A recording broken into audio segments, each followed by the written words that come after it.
1934 और 10 जून 1934 की स्थिति पर देशी आक्रांता जो गजनी से चला था भारत को लूटने के लिए। नमस्कार जी, आप देख रहे हैं भारत टीवी 99।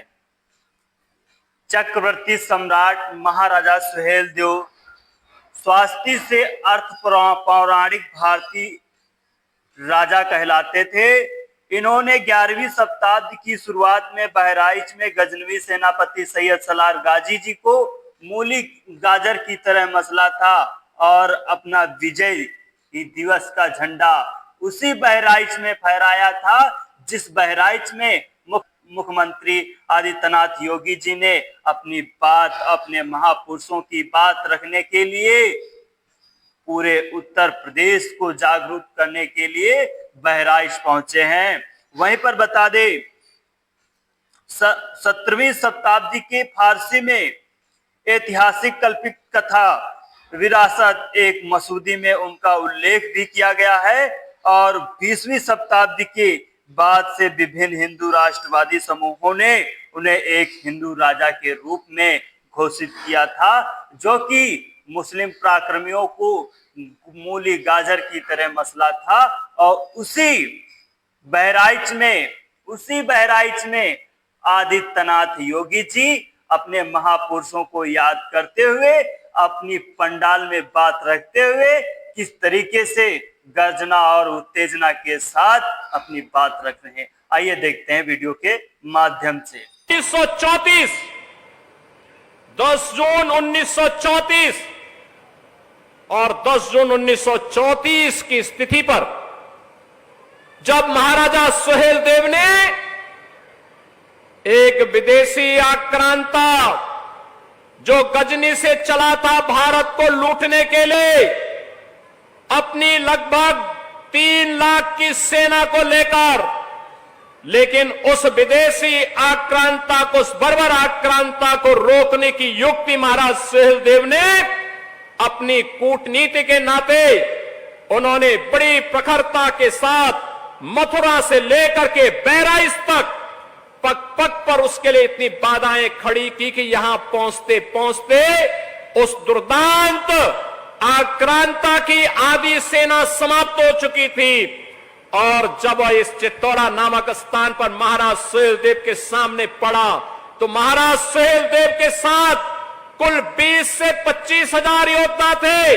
1.5 लाख योद्धा सालार मसूद के साथ पास थे, लेकिन 20 से 25 हजार इन वीर बांकुरों ने उन विदेशी आक्रांताओं को गाजर और मूली की तरह ऐसा काटा कि उसके बाद वो दुष्ट सालार मसूद यहां जिंदा पकड़ लिया गया और उसको सजा भी ऐसी हुई कि जो इस्लाम के अनुसार जहन्नुम में जाने की गारंटी देता है। बहनों और भाइयों, और इसीलिए हम कहते हैं, इसीलिए प्रण था प्रधानमंत्री मोदी जी का एक इस बारे में आदेश था कि राष्ट्र नायकों का सम्मान होना चाहिए, और इसीलिए उस प्रण और उस भाव को व्यक्त करने के लिए मन में एक इच्छा थी। महाराजा सुहेलदेव को जो सम्मान मिलना चाहिए था, इतिहास ने भले ही उनके साथ नाइंसाफी की है, लेकिन डबल इंजन की सरकार उनके साथ नाइंसाफी नहीं होने देगी, क्योंकि हमारे सामने प्रेरणा पुरुष के रूप में ऐसा महापुरुष शौर्य और पराक्रम का प्रतीक होना ही चाहिए, जो महाराज सुहेलदेव के रूप में आज हमारे सामने है। और आज उनका एक भव्य स्मारक यहां पर हम लोगों ने बना करके आज बहराइच वासियों को, पूर्वांचल वासियों को,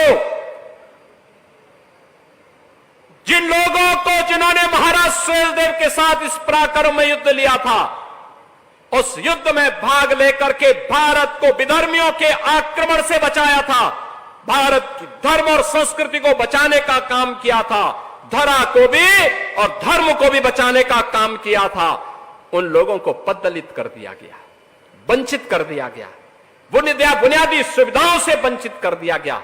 और मैं पूछना चाहता हूं आज इसी अवसर पर कांग्रेस को, समाजवादी पार्टी को, अन्य दलों को पूछना चाहता हूं, क्या किया उन्होंने?